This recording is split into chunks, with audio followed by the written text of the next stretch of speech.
सबको वही रहता है कि जो भी ग्रंथ हो, कार्ड हो, भाई हमारा नाम है कि नहीं। माता जी ने पूछा, तब वेद व्यास जी कहने लगे कि इस ग्रंथ में माता जी आपका भी नाम है। बोले कैसे? तो भागवतम प्रोक्तम भागवत, यानी भगवती का कहा हुआ भागवत ही बनेगा व्याकरण। इस प्रकार आपका नाम भी आ गया। तब लक्ष्मी जी ने कहा, भाई ऐसे काम नहीं चलेगा, हमारा नाम स्पष्ट आना चाहिए, दिखना चाहिए कि हमारा नाम भी है। तब वेद व्यास जी ने उसमें श्रीमद और जोड़ दिया, तो क्या होगा? श्रीमद भागवत नाम हो गया। अब श्रीमद भागवत के मंगलाचरण की महापुरुषों ने अनेकों व्याख्या करी है। बोलिए भागवत महापुराण की जय। कथा प्रारंभ करूं उससे पूर्व आपका कथा में बहुत ध्यान है। कैसा ध्यान है कि पवन दिन तो बंद है, चलो मैं चालू करूं।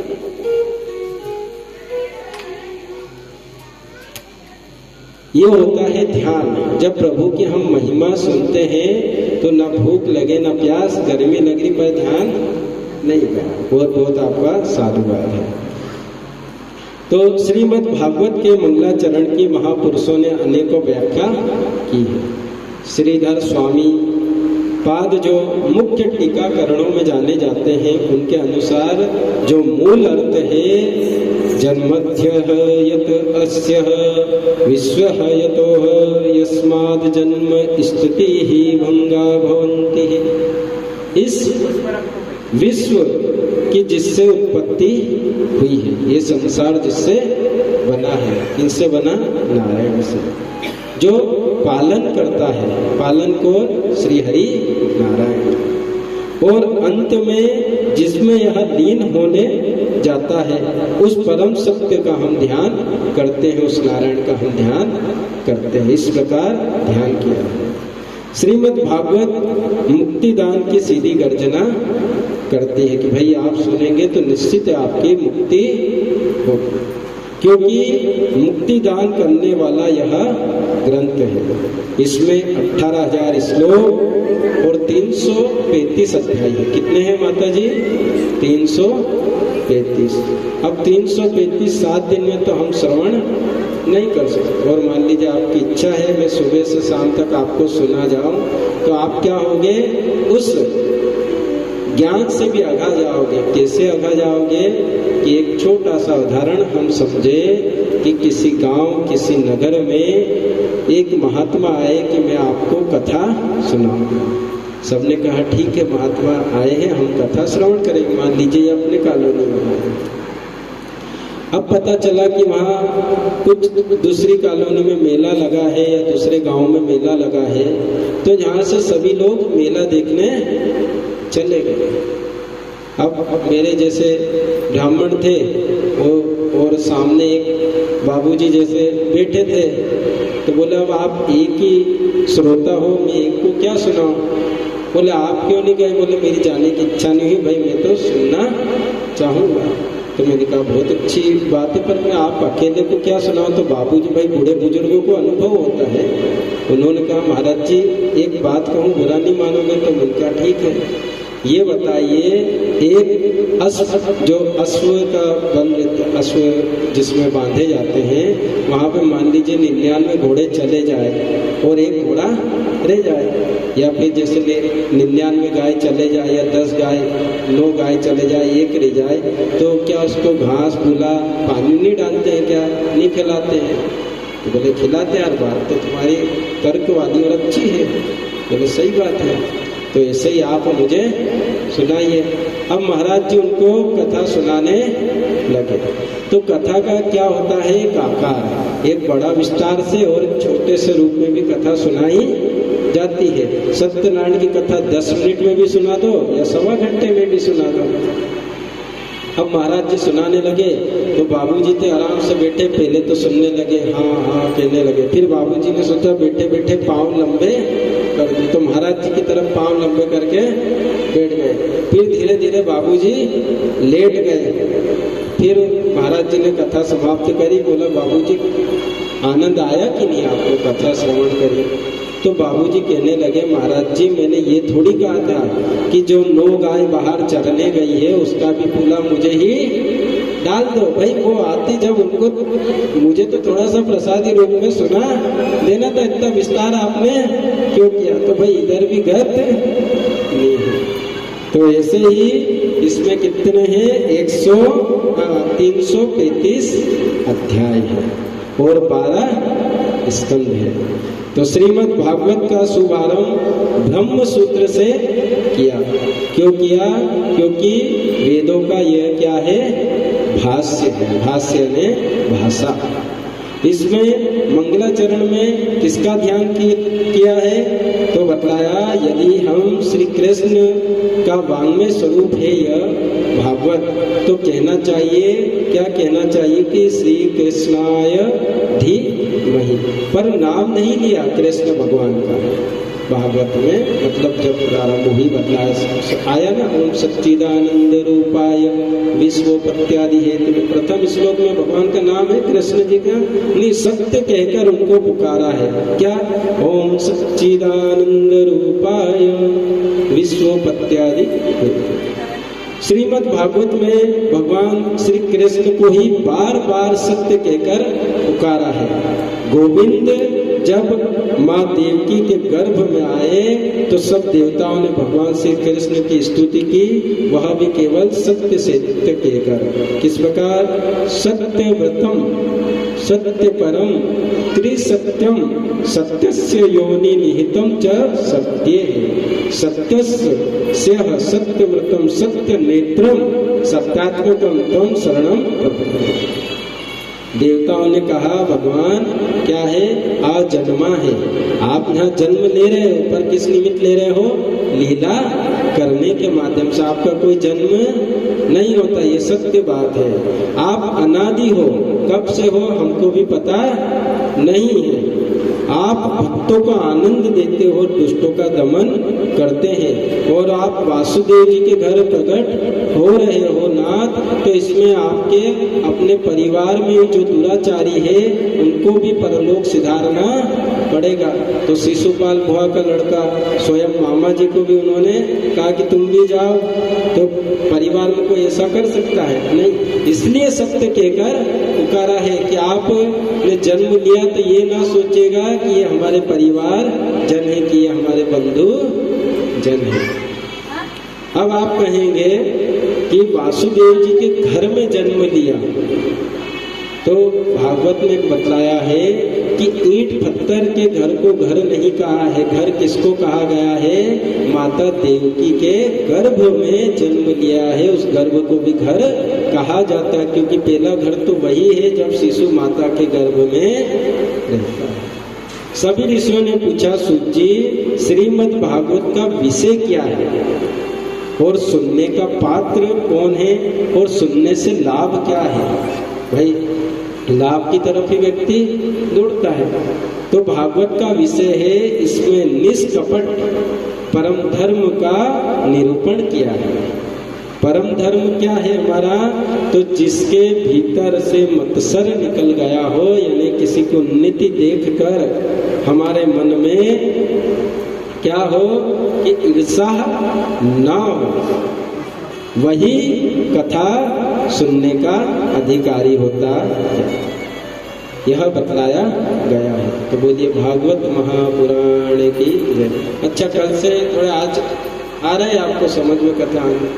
कल तो हमारा साउंड सिस्टम भी सही नहीं था, आज तो सही साथ है, तो आराम से ध्यान से सुनिए।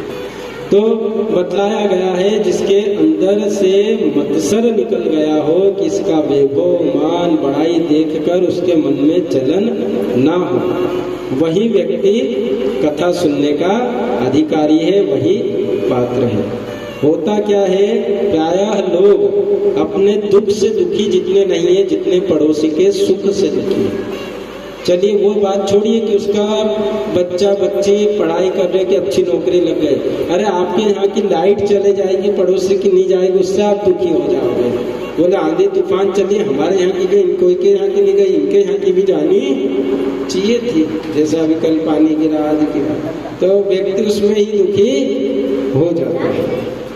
अब लाभ क्या है बतलाया इसमें कि भाई सुनेंगे। आपने दो चीज बतलाई कि मत्सर वाला और सुनने का, जिसके अंदर से मत्सर निकल जाए वही, इसे वही किस ये सुनने से मत्सर निकल जाता है। अब लाभ तो व्यास जी बोले कि भागवत के श्रवण करने से जीव जगत और माया का बोध होगा। बोध हो जाने से क्या होगा, सभी ने प्रश्न किया तो बोले जीव का कल्याण हो जाएगा। भागवत को सुनने से ईश्वर नारायण शीघ्र ही हृदय में आकर अवरुद्ध हो जाते हैं, बस जाते हैं।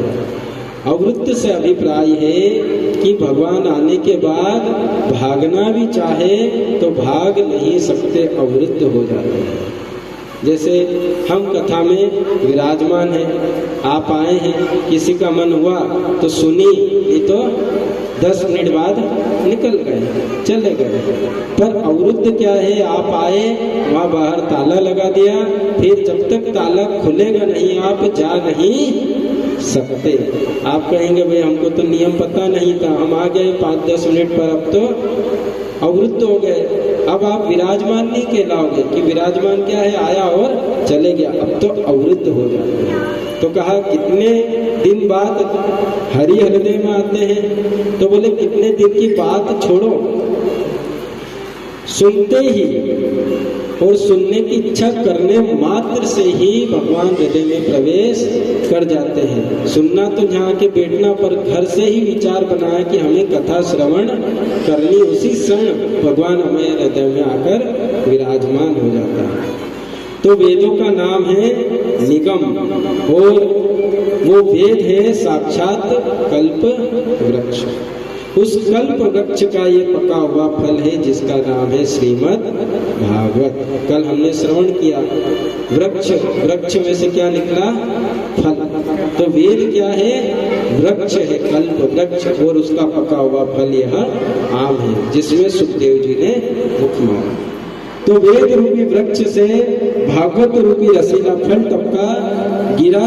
तो किसी ने पूछा कि रसीला फल है, यानी पकी हुई केरी जब गिरती है तो क्या हो जाता है, फूट जाती है, वह नष्ट हो जाती है। तो श्रीधर स्वामी पाद कहते हैं कि यह फूटा हुआ फल नहीं है, धम से नीचे नहीं गिरा, एकदम नहीं गिरा, डाली प्रति डाली के द्वारा यह सने सने पृथ्वी पर गिरा है। श्री नारायण की शाखा से टपका तो किसके पास आया, ब्रह्मा जी के पास। अभी हमने श्रवण किया ना कि नारायण जी ने ब्रह्मा जी को, अब ब्रह्मा जी से किसने सुनाई भागवत, सर्वप्रथम कल मैंने बतलाया था आपको, नारद जी ने। अब नारद जी के द्वारा वेद व्यास जी को 4 श्लोक में सुनाई गई, तो उन्होंने बड़े रूप में रूपांतरित 18,000 में बना दिया। अब वेद व्यास जी के द्वारा किसने सुनी, तो उनके पुत्र सुखदेव जी महाराज, और सुखदेव जी के चरणों में बैठकर किन्ने श्रवण करी है, तो परीक्षित ने और सूत जी महाराज। तो ये साबुत फल है, रस भरा फल है, अखंडित फल है। किसी ने कहा महाराज आपका फल तो बड़ा सुंदर है, पका हुआ है, परंतु खट्टा निकला तो गला खराब हो जाए। व्यास जी कहते हैं ये गारंटी हमारी है, फल बहुत मीठा है। किसी ने कहा व्यास जी आपके कहने से तो हम नहीं मानेंगे, क्योंकि फल तो आप ही का है। भाई आपने लिखी है ग्रंथ, तो आप तो अपने ग्रंथ की, अपने फल की तारीफ ही करेंगे। क्योंकि प्रायः क्या होता है, फल बेचने वाले अपने फलों की क्या करते हैं, प्रशंसा करते हैं। जैसे आपने सुना होगा कि मलाई वाले केले, अब केले में मलाई कहाँ से आ गई, पर बेचने वाले बोलते हैं। अभी आ रहे थे, खरबूज का टाइम था कि खरबूज शक्कर से मीठे, खरीद लिए, खाए तो क्या हुआ, फीके थे। फिर पूछा क्यों भाई झूठ बोलता है, ये तो फीके हैं। बोले मैं क्या चिल्ला रहा हूँ, बोले खरबूजे शक्कर से मीठे, शक्कर डालो तो मीठा अपने आप हो जाएगा। तो ऐसे ही कहा कि भाई फल बेचने वाले तो अपने फल की तारीफ करते हैं। तो महाराज आपका फल है तो क्या वो खट्टा, आप क्या खट्टा बतलाएंगे, प्रमाण दो। तो वेद व्यास जी बोले प्रमाण भी हमारे पास है। क्या कि सुख मुखादह मृत्यु द्रव्य से युक्तम, जिस फल में तोता मुख मार दे। हम जाते हैं ग्राम में, जाम हुआ, आम हुआ, कुछ भी फल हुआ, नीचे गिरा, हम देखते तोते का खाया हुआ, मतलब यह बहुत मीठा। तो ये गारंटी हमारी है कि तोता फल का पारखी होता है। तो मेरी भागवत रूपी फल में परमहंस भगवान व्यास नंदन सुखदेव जी का मुख लगा हुआ है। इसका मतलब है अमृत जैसा मीठा यह फल है। तभी सुखदेव जी ने मुख मारा। व्यास जी कहते हैं यह परम मधुर रसमय फल है। इसलिए हे रसिक जनों, हे भावुक जनों, इस फल को निरंतर बार बार पान करो, मुँह मुँह पीवत बार बार। यानी फल को क्या कह रहे हैं आज? पीने की बात कह रहे हैं, खाने की नहीं। क्यों?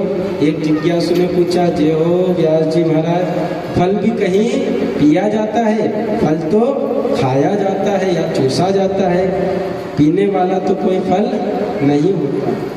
जिज्ञासु ने फिर प्रश्न पूछा, महाराज और कोई नहीं पी सकता इस फल को? जो आपने दो नाम दिए, रसिक जन और भावुक जन। तो व्यास जी कहते हैं नहीं नहीं, प्याओ यानी पीने की पानी का प्याओ सार्वजनिक है, जो आवे सो पानी पिलाया जाता है। लेकिन दो नाम तो मैंने इसलिए लिए कि जिनको ज़्यादा प्यास लगी है और पानी का महत्व तो प्यासा ही समझ सकता है। जिसे प्यास ना लगी हो उसे बुलाया जाए कि आओ भैया आओ, बाबूजी मीठा मीठा पानी पी जाओ, तो बाबूजी पानी नहीं पिएंगे क्योंकि उन्हें प्यास नहीं लगी है। मतलब जिसको कथा नहीं सुननी है तो वो क्या कहेंगे? आपको तर्क देंगे, कौन से महाराज बुलाए, कैसे महाराज बुलाए, कितने साल का उनको अनुभव है, कितनी उन्होंने कथा कर ली है। तो उनको कथा सुनने आना नहीं है, पर तर्क वह बहुत सारे दे देंगे। ऐसे ही जिसको प्यास नहीं लगाया, आग्रह करके आपने बुलाया, बाबूजी आओ आओ पानी पियो, पानी को छुएंगे नहीं, पर उससे पहले प्रश्नों की झड़ी लगा देंगे। कैसे पानी पिला रहे हो, पहले ये बताओ ये पानी कुएं से भरा कि बावड़ी से, नल से भरा कि तालाब से भरा है, कहाँ से पानी भरा है? इसने बहुत सारे प्रश्न कर डाले पर पानी को पिया नहीं। ऐसे ही जिनको कथा नहीं श्रवण करनी वह बहुत सारे प्रश्न कर डालेंगे पर कथा श्रवण करने नहीं। और कहीं व्यक्ति कोई रेगिस्तान में फंस गया हो, उसके सामने आप पानी ले जाओ तो वह कोई भी प्रश्न आपसे नहीं करेगा कि भैया छान के भरा कि मांझ के भरा कि कब का भरा, वो तो सीधा पानी पी जाएगा। इसी प्रकार जो भावुक जन है, जो रसिक जन है, वह भगवान की कथा सुनने के लिए ललायित होते हैं कि बस उन्हें कथा सुनने को। इसलिए वेद व्यास जी कहते हैं कि यह दिव्य कथा अमृत प्रभु के चरित्रों का वर्णन करती है। हमारी आस्था, हमारा मन प्रभु के चरणों में लगता है। अब कहा कि भाई पीने के बारे में क्यों कहा, सुनने के बारे में कि भाई रसिक जनों भावुक जनों आप सुनो, तो सुनी हुई बातें इधर से सुनेंगे उधर से निकाल देंगे, पर हम कुछ ग्रहण करेंगे पिएंगे तो उस ग्रहण करने से क्या होगा कि वह हमारे शरीर में प्रभाव डालेगी। आप रस पियो, जूस पियो, रोज आप रस पियो या रोज आप फल खाओ तो आपकी बीमारी भी दूर होगी और आपको हस्त पुष्ट भी रहोगे। पर रोज आप क्या है कि सुनो तो सुनने से आपको कुछ भी प्राप्त नहीं होगा। इसीलिए कहा है कि आप सुने तो इस कथा को सुने, पर कैसे सुने इसको अंदर उतारो। कहने का भावार्थ वह ये है कि इस कथा को आपको आपके हृदय में उतारना है।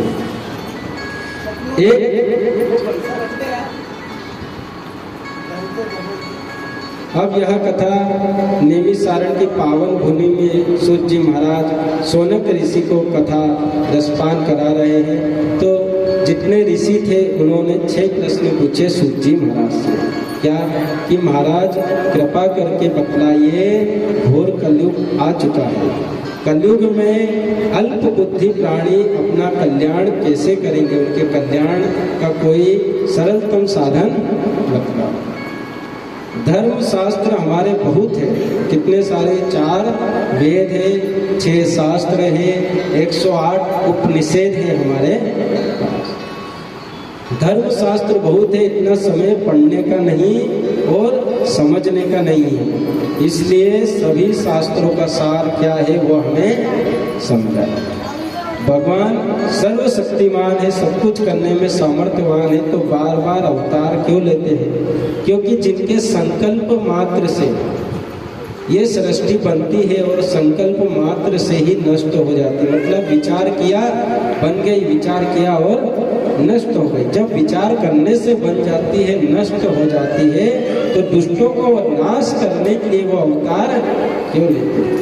यदि भगवान ने अवतार लिए तो कितने अवतार लिए, कहाँ कहाँ लिए, किस किस रूप में लिए, वह भी हमें बतलाएंगे।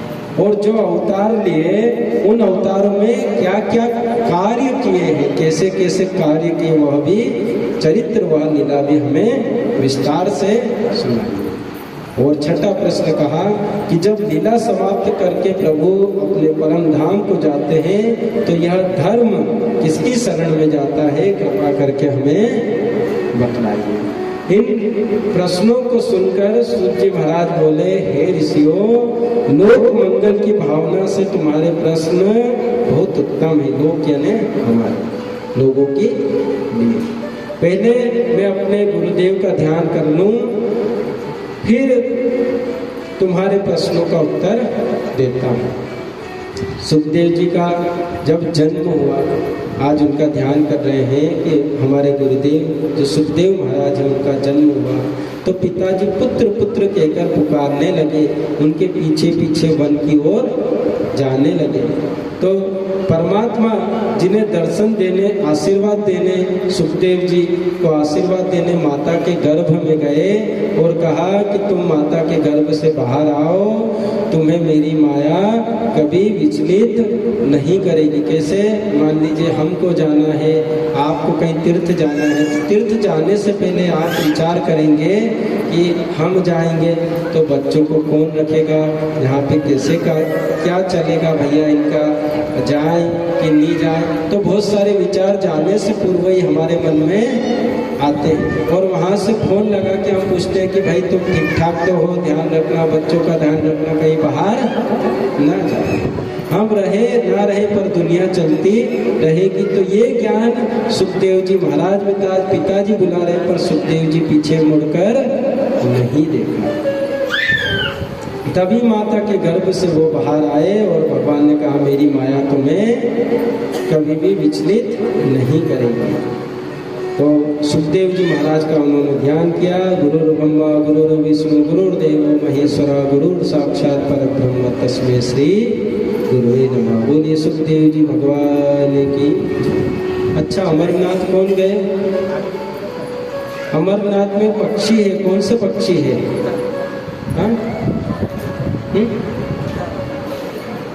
कोई व्यक्ति बोलते हैं कि कबूतर है, वहाँ पे कबूतर है, तो कबूतर नहीं है, वहाँ पे कौन है? तोता। तोता कैसे है? तो सुखदेव जी, ध्यान से सुनिएगा, सुखदेव इनका नाम क्यों रहा? सुख यानी तोते को कहते हैं। एक बार भगवान शंकर ने पार्वती जी को कहा कि मैं आपको अमर कथा सुनाता हूँ, इसके सुनने से वे अमर हो जाएंगे। हाँ, फिर मरने का कोई भय नहीं। ये भगवान की एक लीला थी। क्यों लीला करी? कि भागवत पहले से भगवान निर्णय ले लेते, जैसे अपन लेते ना कि भैया ऐसा ऐसा कार्य करना है, इस गाड़ी से जाना, जहाँ से ये बैठेंगे, हमारी पहले से कार्य प्रणाली फिक्स रहती है। फिर कहीं कुछ अवरुद्ध हुआ तो हो जाता। मैं देख रहा था मेरे पीछे बैठे भागवत महापुराण की।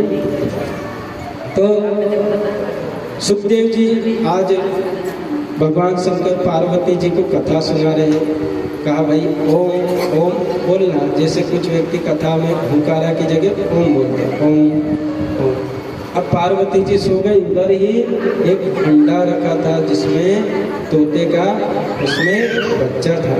वह ओम ओम बोलने लगा, पूरी कथा समाप्त हो गई। भगवान ने देखा ये तो सो गई, गई, फिर ओम कौन बोल रहा है? तो उसी समय उसमें से तोता निकला। अब भगवान शंकर ने कहा मैं तुझे मार दूंगा, तो उसके पीछे दौड़े, तो वह गया और क्या हुआ कि जो वेद व्यास जी की पत्नी थी उनके मुख में उनने जमाई ली, उबासी ली उस समय, तो उनके मुंह में चले गया। अपन कहते हैं ज्यादा मुंह मत खोल, मच्छर घुस जाएगा, उबासी और मजाक में कहते हैं, और कोई कहीं को उसमें घुस भी जाता है फिर वो। तो सुखदेव जी जो तोता है उनके गर्भ में चला गया। अब वो बाहर निकले नहीं कि बाहर निकलूंगा तो भाई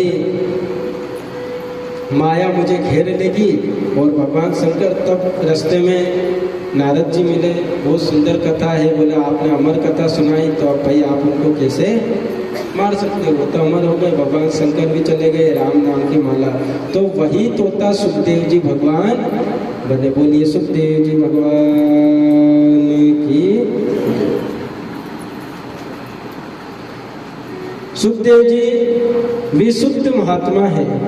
श्री कृष्ण देवप्यमान वेद व्यास जी महाराज जब जोर जोर से बेटा बेटा पुकारने लगे, जंगल से प्रतिध्वनि निकलती, क्या बेटा बेटा, जैसे खाली कमरे में आप बोलो, घनघोर जंगल में बोलो तो आपकी आवाज आपको ही सुनाई देगी।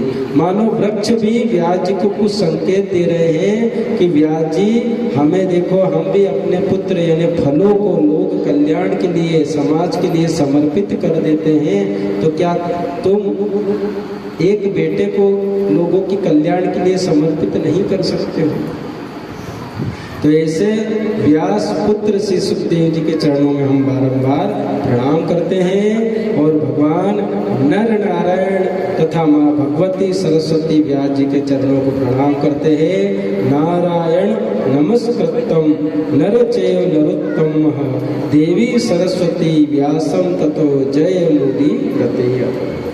श्री व्यास जी श्री सूत जी कहते हैं, हे ऋषियों, तुमने जो प्रश्न किए हैं वह अपने लिए नहीं, लोक कल्याण के लिए, लोगों के मंगल के लिए किए हैं। अब ध्यान से सुनो। जीव मात्र का परम धर्म क्या है?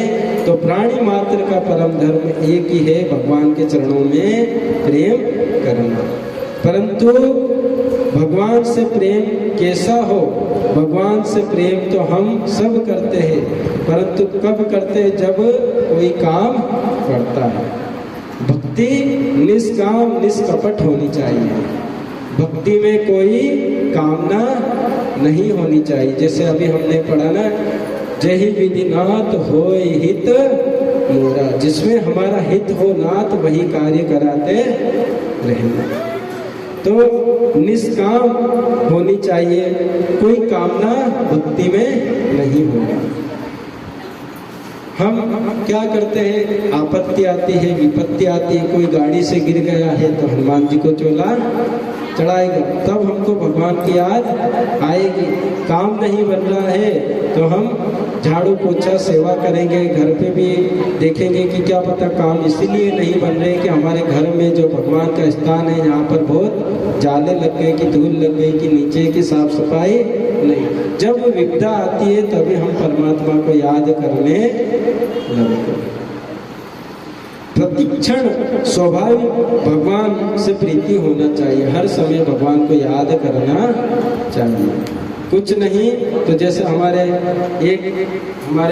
यजमान जी ने ये लाए हैं कि इसको उंगली में लगा के आप भगवान का नाम लेते रहो। ये क्या है? एक साधन है। ये नहीं हो कि आप कहो कि नाम लो तो नाम कोई नहीं लेगा, पर ये हाथ में है तो नाम लेने में आ ही जाएगा। जैसे माँ का पुत्र प्रति स्वाभाविक प्रेम होता है, जिस प्रकार माता का पुत्र के प्रति स्वाभाविक प्रेम होता है। आपका पुत्र कहीं बाहर चले गया हो तो निरंतर आप उसको याद करते हैं, किसने रोटी खाई होगी कि नहीं खाई होगी। किसी का स्वामी बाहर चले जाए तो आप फोन लगाओगे कि भाई कैसे हो, क्या हो, अभी कहाँ घूम रहे हो, आपने भोजन किया कि नहीं किया है। हमेशा हम याद करते रहते, ऐसे ही परमात्मा को निरंतर हमें याद करना चाहिए। भक्ति के बेटा है ज्ञान और वैराग्य।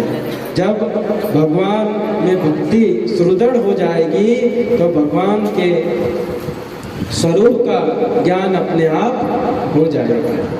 जगत से वैराग्य भी स्वतः हो जाएगा। मीरा जी का उदाहरण दिया है कि मीरा जी का चित्त गिरधर गोपाल में ऐसा चिपक गया कि मीरा जी को फिर घर छोड़ने की भी जरूरत नहीं पड़ी। ऐसा नहीं कहीं लिखा है कि हम घर छोड़कर ही तीर्थ व्रत में घूमते नहीं। घर में घर अपने आप छूट जाता है। घर में कोई हो नहीं हो कोई आभास नहीं होता, निरंतर माला करते रहो। तो आइए एक छोटा सा कीर्तन, उसके बाद कथा हम आगे बढ़ाएंगे।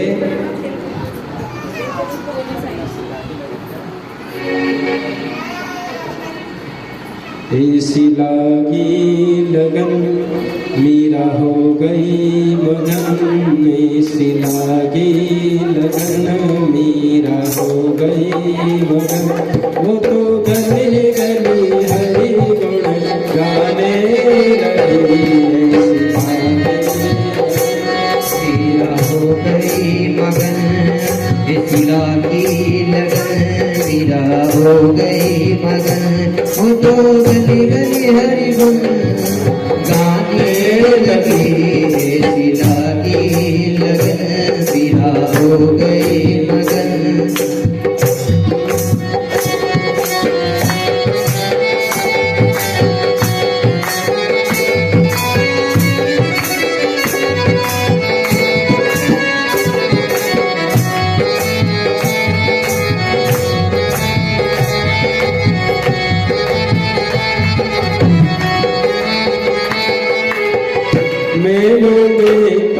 कहाँ पढ़ी थी वो? महलों में उसका जन्म हुआ था। जैसे हमारा जन्म होता है संपन्न परिवार में। क्या महलों में पली बन के जोगन चली, महलों में पली बन के जोगन चली, मीरा रानी दीवानी कहलाने लगी। ऐसी लागी लगन मीरा हो गई मगन, वो तो गली गली हरि गुण गाने लगी। ऐसी लागी लगन मीरा हो गई मगन, ऐसी लागी लगन मीरा हो गई मगन, वो गली गली हरि गुण गाने लगी।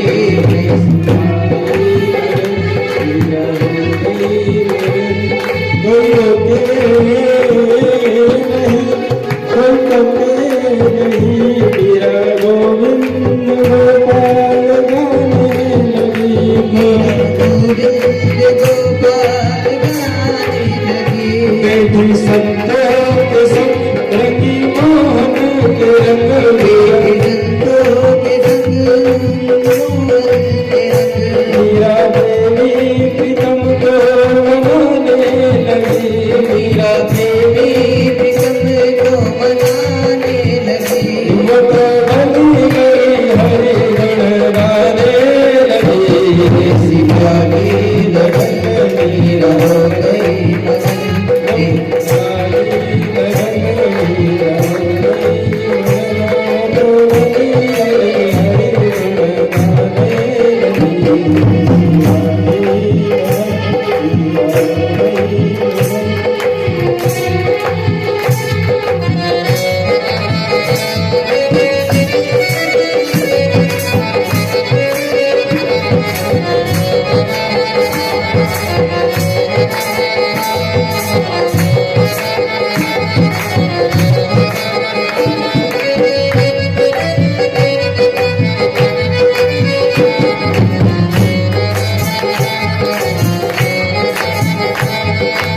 फिर आगे क्या हुआ?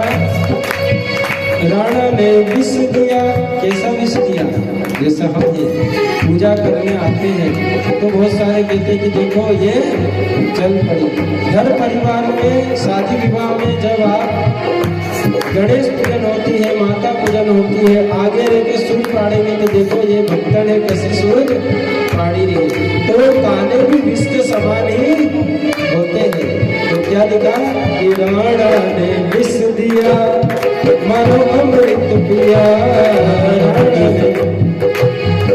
राणा ने विष दिया मानो अमृत पिया, विष दिया मानो अमृत पिया, मीरा सागर सरिता समाने लगे, मीरा सागर में सरिता समाने लगे, दुख लाखों सहे मुझसे गोविंद कहे, दुख लाखों सहे मुझसे गोविंद कहे, मीरा गोविंद गोपाल गाने लगे, मीरा गोविंद गोपाल गाने लगे, हरि हरि हरि गुण गाने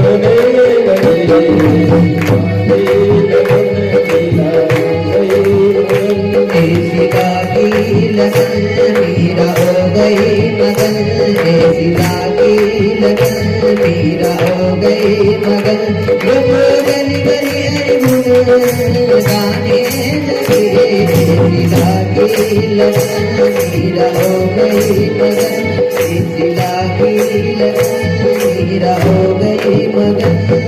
भक्तवत्सल भगवान की जय जय जय श्री राधे।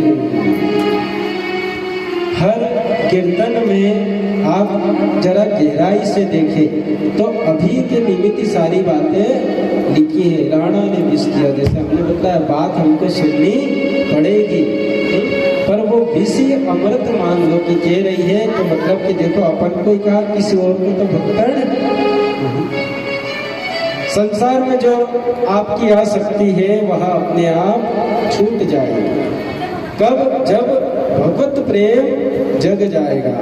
उदाहरण से हम समझे, कैसे समझे कि कन्या का जब जन्म होता है, जब वह थोड़ी बड़ी होती है, उससे पूछा जाए कि भैया ये घर किसका है, तो कहेगी ये मेरा है। ये गाड़ी किसकी है, तो जब हम कह रहे हैं कि ये हमारी गाड़ी है, यानी हम क्या कह रहे हैं कि ये परिवार मेरा है। ये पिताजी किसके, बोले हमारे। ये माताजी, बोले मेरी। ये भाई मेरा, ये बहन मेरा। कब तक? जब तक उसका विवाह नहीं होगा। फिर विवाह हो गया, और विवाह होने के बाद सब कुछ बदल गया। जहाँ पैदा हुई थी इतने वर्षों रही, वही घर अब पराया सा लगने। अब क्या हुआ कि जिस घर गई, यह घर मेरा, ये गाड़ी मेरी, ये पतिदेव मेरे, ये मेरा बेटा, ये मेरी बेटी और ये मेरा परिवार। मायके से पिताजी फोन भी कहे लगाए कि आपकी माँ का स्वास्थ्य खराब है, कुछ दिन के लिए आ जाओ, तो आएगी, 2-4 दिन रहेगी, फिर कहेगी कि बहुत सारा काम घर पे पड़ा है, बच्चों की पढ़ाई खराब हो रही है, इनके लिए इनकी सेवा कौन करेगा, भोजन बनाना रहता है नित्य प्रति, इनको भी काम में बहुत दिक्कत आती है। जहाँ जन्म हुआ अब वह घर उसको पराया लगने लगा, और जहाँ विवाह हो गया अब उसका घर वही हो गया। तो ऐसे हमारा जन्म हुआ, अभी हम कहाँ हैं? मायके में। हम इस संसार, ये पुत्र पुत्री बेटा, ये हम बंधनों में बंधे हैं, पर हमारा कहाँ से आए हैं? हम वहाँ से आए हैं और वहीं हमें जाना है। ये महसूस हुआ, पर कब हुआ? जब कन्या ससुराल गई कि यह मेरा घर है, वो मेरा घर नहीं। और जब हम ये घरा छोड़ कर जाएंगे तब हमको पता लगेगा कि वो घर। श्री महापुराण में बहुत अच्छी वेद व्यास जी ने कहा है कि एक दिन सबको ये पृथ्वी छोड़नी पड़ती है, और हम उस भगवान के घर जाते हैं जहाँ के लिए तो हमने बहुत सारी तैयारी की, ऐशो आराम के लिए गर्मी हुई कूलर लिया है, बहुत कुछ हमने किया है, कहीं घूमने जाते बैग जमा लेते हैं, पर वहाँ जाना है उसकी कोई तैयारी नहीं है। तो आप क्या बैठे हो यहाँ, क्यों बैठे हो? ये तैयारी करने के निमित्त ही बैठे हो। भाई ऐसा नहीं कि तीर्थ ही जाओ तो ही आपको उस परम धाम में प्रभु बुलाएंगे। आप कथा भी सुन रहे हो तो भी आपकी वहाँ पे रिजर्वेशन कंफर्म होगा। सूत जी कहते हैं, ऋषियों तुमने लोक मंगल की भावना से बहुत सुंदर प्रश्न किए। जिस द्वापर के अंत में श्री कृष्ण देवकुमार वेदव्यास जी प्रकट हुए, तब अपनी दिव्य दृष्टि से वेदव्यास जी ने देखा, क्या देखा कि घोर कलयुग आ रहा है, तो जीव का कल्याण कैसे होगा। चलने दो उसको, हाँ चालू रहेगा।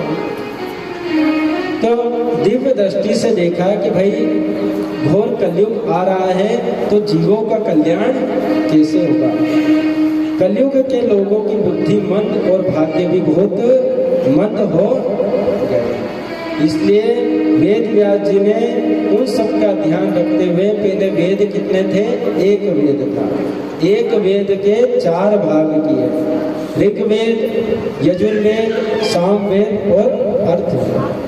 इस पर भी उनके चित्त को शांति नहीं मिली, क्योंकि वेदों के वेद ज्ञान से तो भंडार भरा हुआ था, पर उसको समझाने वाला और समझने वाला कोई नहीं था। भाई समझने वाले भी अच्छे विद्वान चाहिए और समझाने वाला भी अच्छा बुद्धिमान चाहिए। पता लगे मूर्ख को बिठा दो तो उसको कुछ समझ में ना। वेदों की भाषा जटिल, अब उसको सरल किया तो 5वां वेद निकाला। क्या नाम है उसका, महाभारत। अब महाभारत निकाला तो भी मन में संतोष नहीं मिला, तो उन्होंने 17 पुराण लिख दिए। एक एक करके 17 पुराण लिखे, तब भी मन में संतोष नहीं। तो वेद व्यास जी सिर पकड़ के बैठे विचार करने लगे, अब करूँ तो क्या करूँ। उसी क्षण देवर्षि नारद प्रकट हुए। तो देवर्षि नारद क्या गाते हैं, एक बार आप जोर से गाओ सभी माताएं। श्रीमन्नारायण नारायण नारायण, श्रीमन्नारायण नारायण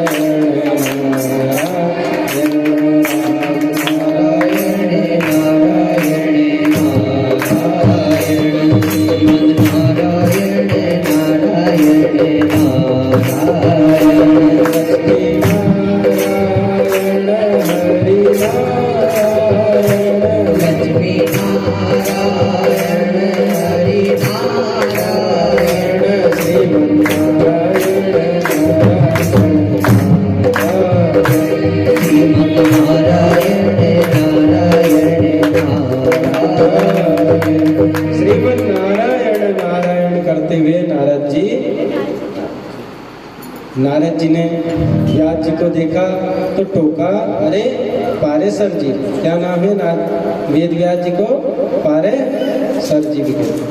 पारेसर जी आप इतने परेशान क्यों बैठे हो, क्या परेशानी है आपको, हमें बतलाओ। ऐसे सिर पकड़ के आप क्यों बैठे हो। तो वेद व्यास जी ने तुरंत खड़े होकर नारद जी को प्रणाम किया, उनका पूजन किया, उनको आसन दिया और कहा, देवर्षि अपनी परेशानी का कारण मैं स्वयं नहीं जान सकता कि मुझे क्या परेशानी है। मैंने इतने बड़े बड़े ग्रंथ लिखे, फिर भी ना जाने मेरे चित्त में चैन नहीं मिल रहा है, इसका क्या कारण है बताओ। भाई इतने पुराण लिखे फिर भी शांति। नारद जी बोले, तो हम बताते हैं, आपने जो ग्रंथ लिखे हैं खूब लिखे, अच्छे लिखे, सुंदर लिखे, पर उसमें क्या है, विधि निषेध की बातें ज्यादा है। कैसी कि ऐसा करो और ऐसा मत करो। तो कर्तव्य तो लोगों को खूब बतलाए कि भाई आपका यह कर्तव्य और इस प्रकार आपको यह कार्य करना है, पर जब तक गोविंद के गुणगान नहीं गाओगे तब तक चैन नहीं पाओ। अब नारद जी स्वयं की कथा सुनाने लगे। कैसे कि भाई देखो, मैं पूर्व जन्म में दासी पुत्र था, मेरी माँ संतों की सेवा करती थी। अब संतों की सेवा करती थी, ब्राह्मणों की सेवा करती थी, और जो ब्राह्मण स्नान कर ले तो उनके वस्त्र धोती थी, उनके वस्त्र धोने के पश्चात उनके लिए भोजन भी बनाती थी, जंगल से समीदा लकड़ी लेने जाती थी। तो वह सभी कार्य में अपनी माता के साथ करता था, उनका हाथ बटाता था। अब महाराज जी जो प्रसादी बनाए तो वह प्रसादी ग्रहण कर ले और कुछ प्रसादी हमको भी दे दे, तो हम लोग भी वह प्रसादी का रूप है।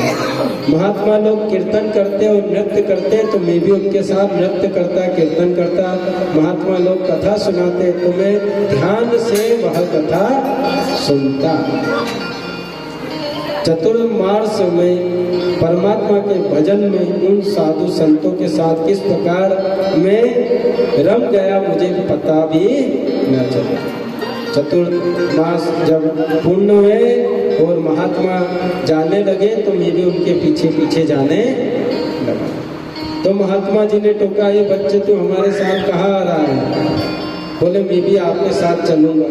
तो बोले नहीं, तुम अपनी माता के पास जाओ, माता आज्ञा दे दे तो ही आना। और हम तुमको ऐसे ही ले गए तो तुम्हारी माता ने हमारी बहुत सेवा करी है, पहले तो सेवा करी है पर अब हमें वह गाली देगी, कटु वचन कहेगी, जाओ। अब बोले वेद व्यास जी, पारेसर जी मैं माता के पास गया पर मैंने पूछा नहीं क्यों, क्योंकि माता जी मुझे जाने तो देगी। अब महात्मा ने जो मुझे मंत्र बतलाया था वही मंत्रों का मैं जाप करता रहा। अब जाप करते करते मेरा मन परमात्मा में इस प्रकार जुड़ गया कि बच्चे खेलते थे तो मुझे उनके साथ खेलने में भी मन नहीं लगता। कोई इधर उधर की बातें करता तो मुझे उसमें भी कोई रस नहीं आता, क्योंकि प्राय लोगों को सबसे निंदा को क्या कहा गया है? निंदा रस। उसमें रस जोड़ा, क्योंकि लोगों को उसमें आनंद प्राप्त होता है। जब तक किसी की कोई निंदा नहीं कर ले उसका हजम नहीं हो। तो कहा भाई मुझे निंदा में भी कोई रस नहीं आता और मुझे निंदा में भी कोई आनंद नहीं आता था। तो मैं सदैव भगवान का नाम कीर्तन करता रहता। मेरी माता ने मेरी दशा देखी तो विचार किया कि कहीं ये साधु महात्मा ना बन जाए। तो जो परिवार में आता उनसे कहती कि मेरे पुत्र के लिए कोई वधू देखो भाई, हमारे यहाँ बहू आ जाए, मैं बहू का मुंह मरने से पूर्व देखना चाहती हूँ। इस प्रकार सबको कहने लगी तो मेरे दिल की धड़कन तेज हो गई कि मैं सोच रहा था कि माता जी सिधार जाए पधार जाए तो मैं महात्मा बन जाऊं, भगवान का नाम लूं, कीर्तन लूं, फिर मुझे कोई रोक टोक करने वाला नहीं। पर जहाँ धर्म पत्नी आ गई तो वह तो नहीं सिधारी कि उससे पूर्व में ही सिधार जाऊंगा तो मेरा जीवन तो व्यर्थ ही रह जाएगा। मुझे इस प्रकार चिंता होने लगी। मैंने नारायण का ध्यान किया, प्रभु आप ही कुछ करिए। तो एक समय सायंकाल ठंड के जो समय रहते हैं उस ऋतु काल में मेरी माता गैया का दूध दहाने गई। रास्ते में उसे सर्प दिखाई नहीं दिया और उसने सर्प के ऊपर पेड़ पड़ा तो सर्प ने उसे दंती मार दी, काट दिया। मेरी माता वहीं पर उसका देहांत हो गया। अब सभी जो नगरवासी थे, कुछ बालकों ने मुझे बतलाया कि भाई तुम्हारी माँ का देहांत हो गया। तो मैं अंदर से तो बहुत प्रसन्न हुआ पर बाहर से दुखी हुआ, क्योंकि अंदर से श्री भागवत महापुराण में वेद व्यास जी ने पूरा स्पष्ट लिखा, ये बात नहीं छुपाई। उन्होंने लिख दिया कि नारद जी मनी मन बहुत प्रसन्न भी हुए कि अब मुझे कोई रोक टोक करने वाला नहीं है, पर मैं खुशी बाहर बता दूंगा तो यही लोग मुझे गाली देंगे, देखो कैसा है, इसकी माँ का देहांत हुआ और ये खुशी मना रहा है। तो मैं बाहर से, अंदर से तो खुश हुआ पर बाहर से बहुत दुखी हुआ। अब मैं माता का जो कर्म था संस्कार किया और उत्तर दिशा की ओर जिधर महात्मा गए तो उस रास्ते पर मैं चला गया। अब महात्मा को कहाँ कहाँ ढूंढता फिरूं, बहुत परेशान हुआ। एक दिन चलता हुआ बहुत थक गया तो एक सरोवर दिखा। सरोवर में स्नान किया, शीतल ठंडा पानी पिया, प्यास बुझाई और उसी वृक्ष की शीतल छांव में बैठकर आंखें बंद करके मंत्र जाप करने लगा।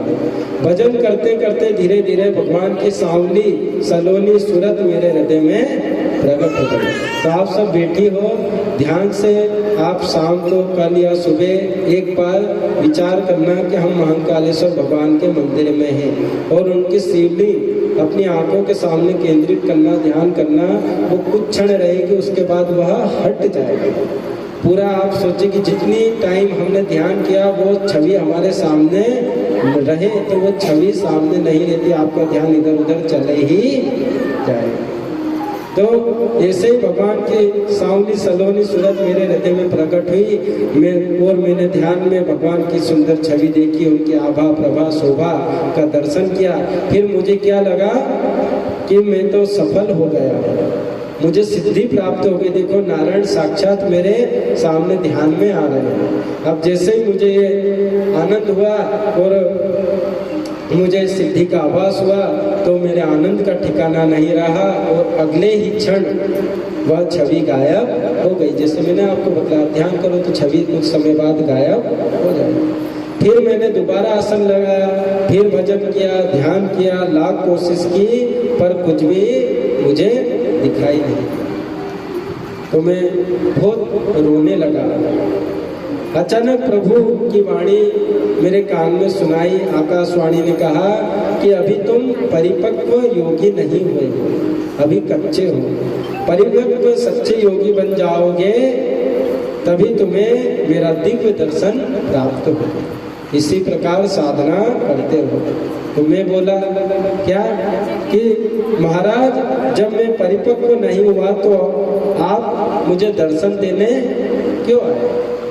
मैं परिपक्व हो जाता, सिद्ध कोटि का बन जाता, तभी आप मुझे दर्शन देने आते। मैं आपके बिना नहीं रह पाऊँ। भगवान बोले वह तो मैंने अपनी रूप सुधा की चटनी तुम्हें चटाई थी, यानी मैंने अपना दिव्य दर्शन तुम्हें दिया था। क्यों?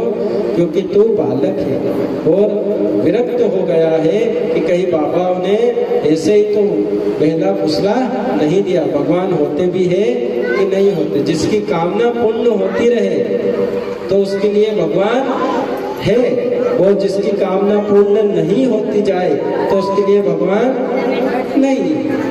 ये होता है मानव का स्वभाव। इसलिए अपनी रूप सुधा की चटनी यानी अपने दिव्य दर्शन तुझे दिला दिए। अब उन दर्शनों का ध्यान कर। अब चस्का तुझे लग गया है, इसलिए तू भटकेगा नहीं। इस जन्म में तो नहीं, अगले जन्म में तुझे मेरी प्राप्ति होगी। नारद जी कहने लगे व्यास जी महाराज, भगवान के उसी वचनों पर विश्वास करके मैं आसन लगाकर जो छवि मुझे दिखाई थी उसी छटा का आनंद में डूब गया, उसी का चिंतन करता रहा। और कुछ दिनों के बाद महाप्रलय हो गया, समुद्र ने अपनी सीमाओं को लांघ दिया। और जब उस परमात्मा ने पुनः इस संसार का सृजन किया तो उसी दासी पुत्र को ब्रह्मा का पुत्र बनाकर पैदा कर दिया। बोलिए भक्त वत्सल भगवान की। व्यास जी महाराज कहाँ मैं दासी पुत्र था और कहाँ ब्रह्मा का पुत्र हो गया। ये संतों के सानिध्य और सत्य संग का ही चमत्कार है। जिस प्रकार नारद जी पर भगवान की कृपा हुई, उसी प्रकार हे हरि हम पर भी कृपा करना। जैसे कि हमारी एक लगन होती है, कोई कार्य हम करते हैं भगवान की, जैसे सेवा रहती है, तो उस सेवा के बिना हम नहीं रह पाते। जैसे आप लोगों को कुछ को मैंने बतलाया कि मैं पूर्व में अभी 6 दिन 7 दिन के लिए अहमदाबाद था, तो वहाँ पे भी पास में शिव मंदिर था। अब मुझे क्या है, आराम से उठता 9 बजे, पर वहाँ पे क्या है 6 बजे, जहाँ सोचा नहीं कि आराम से उठेंगे वहाँ जल्दी नींद खुल जाए। 6 बजे नींद खुल जाए, नहीं की आदत। अब उठ जाओ तो वो शुरू दिन घंटी की आवाज़, इनके मंदिर है क्या? बोले हाँ। तो उस दिन तो आरती हो गई थी, तो मैं आरती होने के बाद ही पहुँचा। फिर दूसरे दिन से नियम बना लिया, सुबह जाना और शाम को जाना, वहाँ लोगों से मिलना, बातचीत करना, भगवान के दर्शन करना। तो ये क्या होती है? लगन। तो भगवान से प्रार्थना करिए कि लागी लगन मत तोड़ना, लागी लगन मत तोड़ना, प्रभु जी मेरी लागी लगन मत तोड़ना, प्रभु जी मेरी लागी लगन मत तोड़ना, हरि जी मेरी लागी लगन मत तोड़ना, हरि जी मेरी लागी लगन मत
ऐसा कीर्तन किया कि प्रभु प्रसन्न हुए और अपनी जो वीणा थी वह मुझे प्रदान कर दी। और उसी वीणा का चमत्कार देखो वेद व्यास जी कि मानव दानव ऋषि मुनि सब मेरी क्या है पूजा करते हैं। आपने कोई सी ऐसी सीरियल देखी जिसमें नारद जी का तिरस्कार किया हो?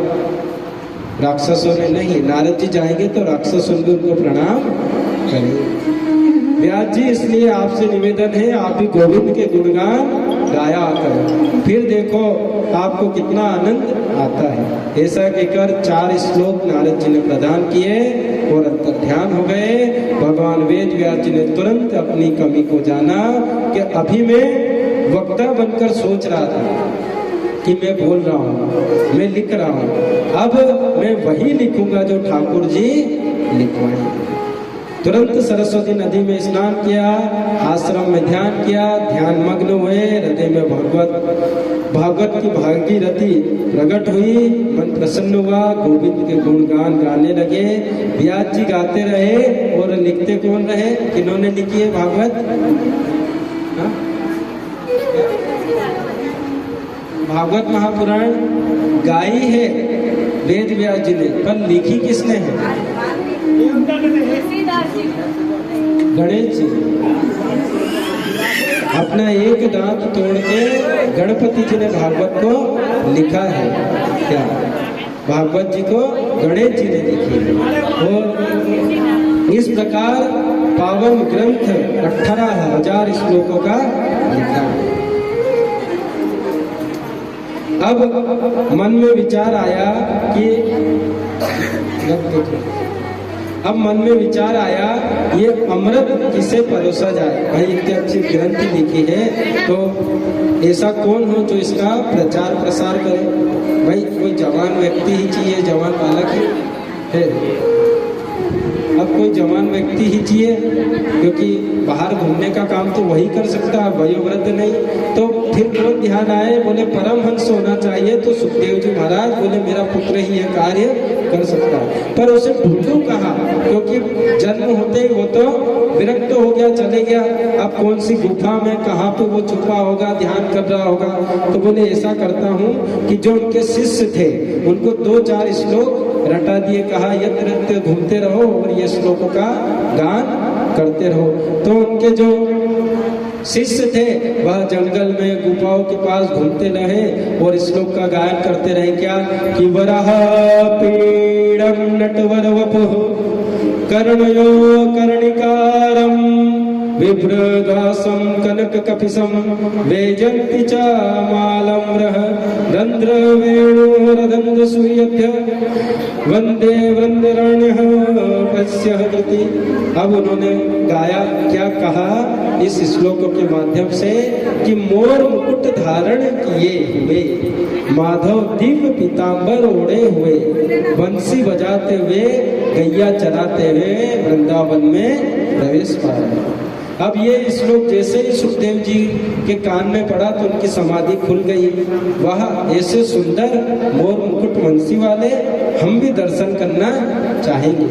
क्या अद्भुत छटा है उनकी, क्या प्यारी झांकी है, देखने योग्य। चलो देखकर आते हैं। परंतु जैसे ही उठे चलने को तैयार हुए कि विचार बदल गया। क्या विचार बदल गया कि जो इतना सुंदर है, इतना मधुर है, आवश्यक नहीं कि उतना सरल भी होगा। कहाँ ढूंढता फिरूंगा, कहाँ मिलेगा, किसको ज्ञात है। और चले भी गया, मिल भी गया तो मुझे स्वीकार करेगा, मुझे अपनाएगा। जो सुंदर हो, स्वभाव से भी सुंदर हो, ऐसा कह नहीं सकते। जो रूपवान हो, अच्छा सुंदर दिखता हो, पुरुष भी हो या महिला भी हो, तो जरूरी नहीं कि उनका व्यवहार भी सुंदर हो। तब व्यास जी अब वो वापस पुनः ध्यानस्थ बैठे तो उसी समय व्यास जी के शिष्य ने दूसरा श्लोक सुना दिया कि अहो बाकिम स्तन कालकुटम, यानी जो पूतना कालकुट अपने स्तन में लाई थी। जिन्ध्यान्नवापहृदय सद्यो लोभे गतिं दत्ता सुखिं देवंत दयालो शरणम भजते। मतलब आगे लिखा है, कहा है कि पूतना बाकासुर की बहन जो स्तनों में कालकुट विष लेकर आई आपको मारने के लिए। पर हे प्रभु, आप कितने परोपकारी हैं, उसके पापों पर आपने पर्दा डाल और भली बुरी जैसी भी हो दूध पिला रही है पूतना, पर माता के जैसे पिला रही है। प्यार से उठाया, मुंह में स्तन बांध दिया और पिला रही है। तो जो गति मेरी माता की करूंगा वही गति आज इनको प्रदान करता हूँ, उनको परम धाम को पहुंचा। अब जैसे ही इतने शब्द सुने तो गए भैया, बड़े सुंदर सुंदर आपने श्लोक गाए। दो चार और सुना तो बोला हमको बस दो चार ही आते थे, पूर्ण श्लोक आपको सुनना है तो हमारे गुरुदेव के पास जाओ। बोले कौन है? बोले हमारे वेद व्यास जी गुरुदेव है। कहा वो तो मेरे हमारे पिता है। बोले बहुत अच्छी बात है, चलो। तो आज पिताजी के पास गए, प्रणाम किया। पिताजी वो मधुर मधुर श्लोक हमको भी सुनाइए। आपके शिष्य कह रहे थे आपके पास तो 18,000 श्लोक। तो आज सुखदेव जी भगवान परमात्मा को, भगवान को प्रणाम करने लगे कि हे भगवान, आपकी माया देखो कैसी विचित्र है, आपकी लीला कैसी विचित्र है कि जिसके पीछे मैं पुत्र पुत्र कहकर जा रहा था, पुकार रहा था, उसने तो मेरी एक भी ना सुनी। पर आपके जो महिमा है यह सुनकर वो खुद ही मेरे पास आ। तब वेद व्यास जी ने सुखदेव जी को यह पावन संहिता के 18,000 श्लोक प्रदान। ऐसे ही गोविंद के गुणगान जो जाता है गाता है तो जो रसिक जन है, जो भावुक जन है, वह चुंबक की तरह उधर खींचा चला आता है। जैसे ये सब माताएं, तो आप क्यों आई हैं? क्योंकि भगवान के गुणगान आपको खींच के लाए हैं कि पुरुषोत्तम माँ से भगवान की कथा हो रही है। क्योंकि गंगा में स्नान करने के लिए जाया जाता है, पर यह स्वयं गंगा जी आज हमारे यहाँ पे बह रही है। भगवान की जटा से ही गंगा निकली और यही भागवत गंगा। वेद व्यास जी के पास सुखदेव जी बैठे, चरणों में नमन किया। गुरुदेव हम को प्रसाद मिलेगा तो भगवान व्यास जी ने भगवान को धन्यवाद किया। ऋषि सभी कहने लगे सुखदेव जी जैसे परमहंस 7 दिन तक सामने बैठे रहे, जो कि गो धोने की बिना, जैसे गाय के थन हम धोते हैं, उससे ज्यादा कहीं ठहरते नहीं। तो इन्होंने 7 दिन तक परीक्षित को कथा एक जगह बैठकर क्यों सुना, क्या कारण था, वह सब हमें विस्तार से बतलाइए। तो अब आता है परीक्षित जी का चरित्र। सूत जी कहते हैं ऋषियों, उस समय की बात है जब महाभारत के युद्ध में सभी कौरव मारे गए।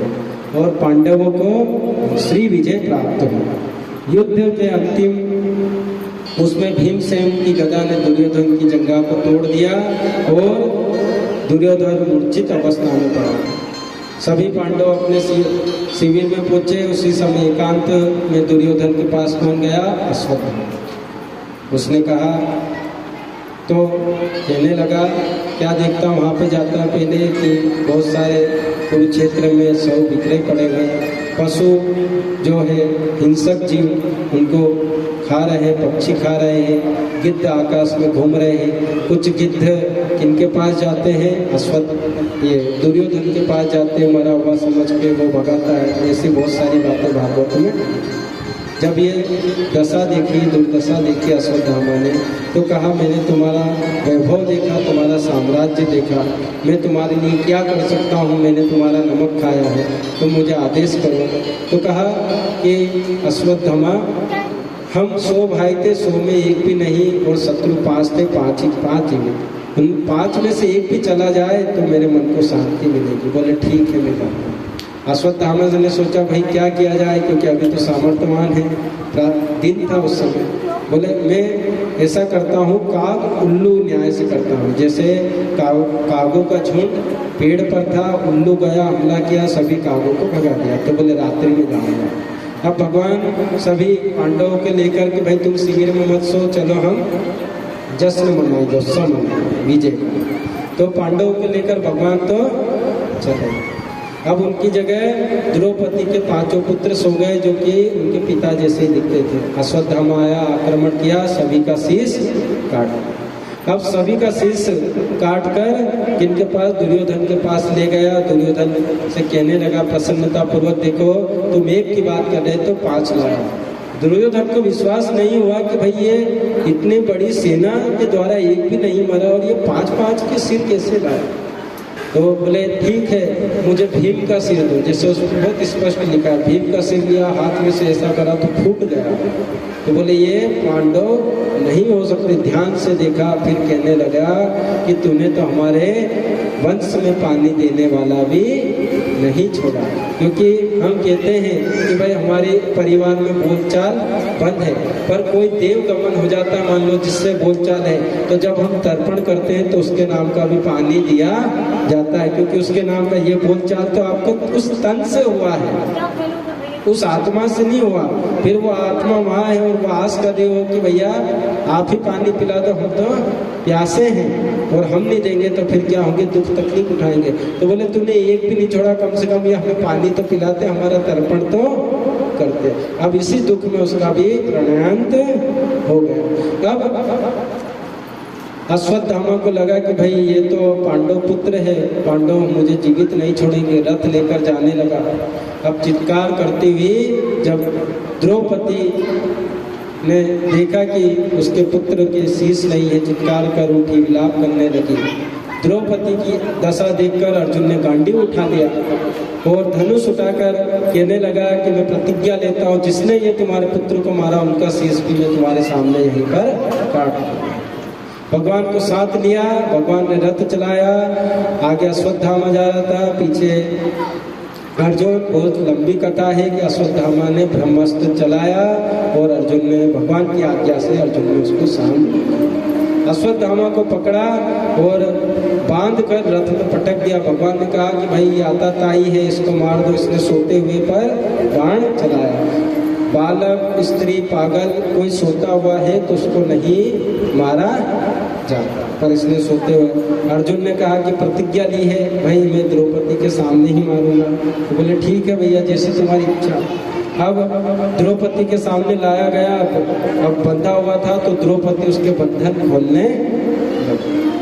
अब रस्सियाँ खोलने लगी तो कहने लगे कि ये ब्राह्मण देवता है और केवल ब्राह्मण ही नहीं है, आपके गुरु के पुत्र।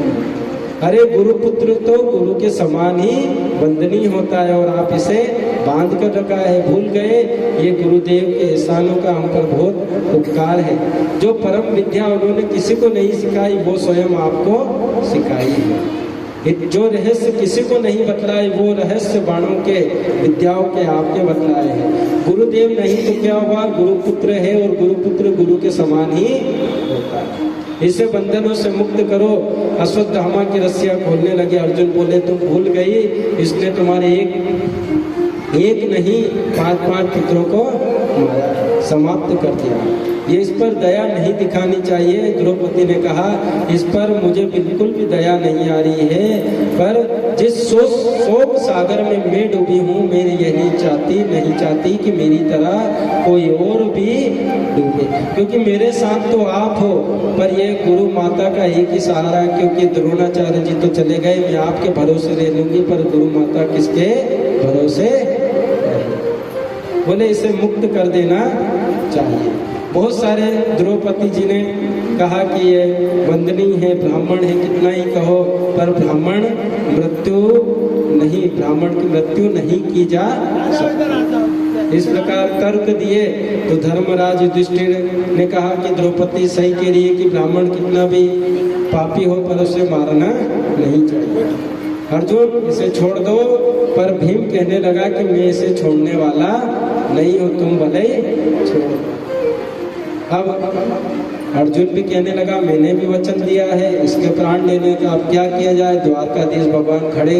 अब देखिए जो समझदार व्यक्ति होता है, जब तक उससे सलाह ना ली जाए तब तक वह मौन ही खड़ा रहता है। आज भगवान मौन खड़े रहे, सब कुछ देख रहे, विचार कर रहे। जब बात ज्यादा उलझी, अर्जुन भगवान से बोले अब क्या किया जाए, आप बतलाओ। बोले मैंने तो पहले ही बोला था कि इसको मार दो, तुमने उस समय सुनी। तो बोले फिर भी आप कुछ कहिए। बोले शास्त्र तो आदेश देता है कि ब्राह्मण कितना पतित भी क्यों ना हो, पर उसकी हत्या नहीं की जाती है। और शास्त्र ये भी कहता है कि कोई पतित दूसरा ये भी कहता है आताताई कोई भी हो उसे क्षमा नहीं किया जाता। तो बोले आपने दोनों बात कह दिए। तो भगवान बोले अब आप अपने विचार से करिए। अब भगवान ने भागवत में बहुत बड़ी बात लिखी है कि आज भगवान परीक्षा ले रहे, कैसी कि मैंने इसको गीता जी सुनाई है तो कम से कम इसको कुछ याद है। तो अर्जुन को तुरंत गीता का एक सूत्र याद आया।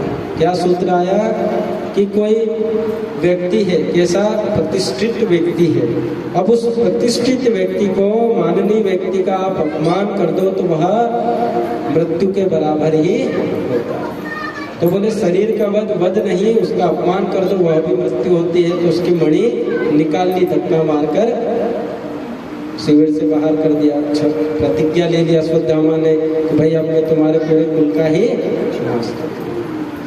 अब अपमान होकर चला गया। पांडवों से भगवान बोले कि भैया हम तो अब बहुत दिन हो गए, अपने घर को जाते हैं, हमारे द्वारकावासी भी हमारी राह देख रहे होंगे। पांडव कहने लगे कि कुछ दिन यहाँ पर आप रुक जाओ। इस प्रकार उनकी वार्तालाप हो ही रही थी। भगवान रथ पर चढ़ने को आरूढ़ हुए ही थे कि चित्कार करती हुई एक अबला चिकती हुई तुरंत आई। दौड़ती ही भगवान के चरणों में लिपट गई, पाही माम देव आप हमारी रक्षा करे। तो भगवान देखते हैं कि यह देवी कौन है, सावधान। अरे देखा ये तो अभिमन्यु की पत्नी उत्तरा है। अभिमन्यु तो वीर गति को प्राप्त हुआ, इसके गर्भ में शिशु था, तो ये सती उत्तरा हाथ जोड़कर बोली प्रभु आप मुझे आज आपके अलावा मुझे कोई रक्षक इस त्रिभुवन में दिखाई नहीं पड़ रहा। ऐसा क्यों? भगवान के पास ही क्यों गई? भाई उनके ससुर भी थे, उनके पास चले जाती, क्योंकि उसने देखा है कि जो गलती द्रौपदी जी ने करी वो मैं नहीं करूँ। कैसे? जब चीर हरण हुआ तो किनकी तरफ देखा उनने? अपने पतियों की तरफ भी देखा, पतियों ने शीश नीचे कर लिया। फिर उन्होंने धृतराष्ट्र जी की तरफ भी देखा, द्रोणाचार्य की तरफ भी देखा, भीष्म पितामह की तरफ भी देखा, कृपाचार्य की तरफ भी देखा, पर किसी ने सहायता नहीं करी। अंत में भगवान का ही ध्यान। ऐसे ही आज भगवान का चरणों में आई, प्रभु आपने इस कुरुवंश की रक्षा करी। देखिए तुझ मेरे पास आ रहा है, रक्षा करिए। मेरे गर्भ को ये नष्ट पहुंचाना चाह रहा है, मैं भले ही नष्ट हो जाऊं पर मेरा गर्भ नहीं होना चाहिए। भगवान ने अंगूठे का रूप धारण बनाया, उसके गर्भ में गए और उस बालक की उस तेज पुंज से रक्षा करें। इस प्रकार भगवान ने उत्तरा के गर्भ में जो बालक था, परीक्षित था, उसकी आज रक्षा करी। बोले भक्त वत्सल भगवान की जय। फिर भगवान जाने को तैयार हुए, तभी कुंती ने रोक लिया, है प्रभु आप कहाँ जाते हो? चरणों में प्रणाम करने लगी। तब भगवान कहने लगे कि हे बुआ, आप मुझे प्रणाम क्यों कर रही हो, क्योंकि आप तो मेरी बुआ हो।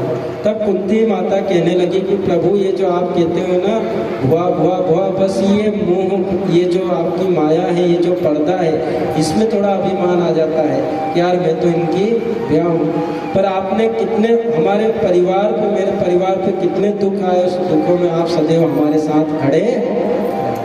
भीम के लड्डू वाली बात इसमें कही गई है। जब उनको वनवास हुआ था तो चावल वाली बात जब आए थे, दुर्वासा ऋषि आए थे, उस समय की बात भी भगवान कही गई है कि आपने सदैव हमारी रक्षा करी। लाक्षागृह की बात कही गई कि हमको जलाने का प्रयास किया गया, उस समय भी आप हमारे साथ खड़े रहे, युद्ध में भी आप हमारे साथ खड़े रहे। तो परमात्मा जब जब मुझे दुख आया तब तब आप सदैव मेरे साथ खड़े और सदैव आपने मेरी रक्षा करी है, हमारे पूरे परिवार की। जो माँ आपने आपकी माँ देवकी के साथ नहीं किया, उनकी मतलब कोई सहायता नहीं करी, पर सदैव आप मेरे साथ खड़े। बहुत सारी बातें इसमें कुंती जी ने कही और फिर बहुत प्रशंसा करी। भगवान वहीं रहे। फिर कहा कि भाई वरदान आप मैं चाहती हूँ आपसे। तो बोले क्या वरदान आप चाहते हो? तो बोले मेरे जीवन में दुख तकलीफ हमेशा सदैव आते रहे। बोले सभी तो सुख चाहते हैं, आप दुख तकलीफ।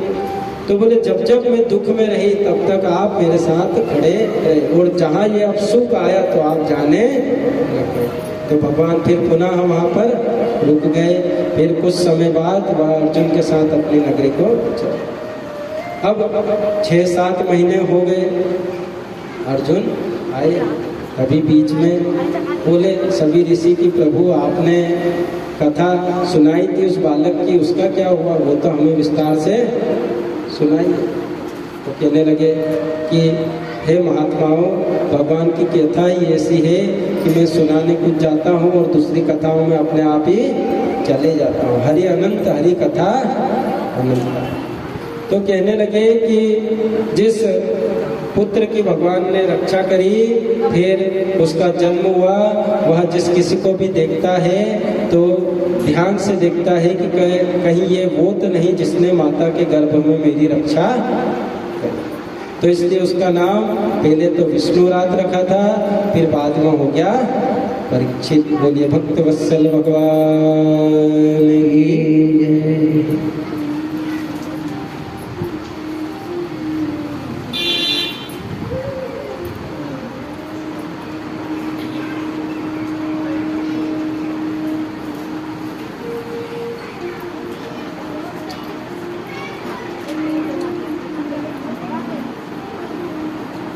तो कुंती माता ने कहा कि प्रभु आप सदैव हमारे साथ रहे और मैं चाहती हूँ कि आप यहीं पे रहे। तो भगवान कुछ दिन वहाँ फिर वहाँ रहे। तो उन्होंने क्या देखा, युधिष्ठिर महाराज थोड़े चिंतित थे।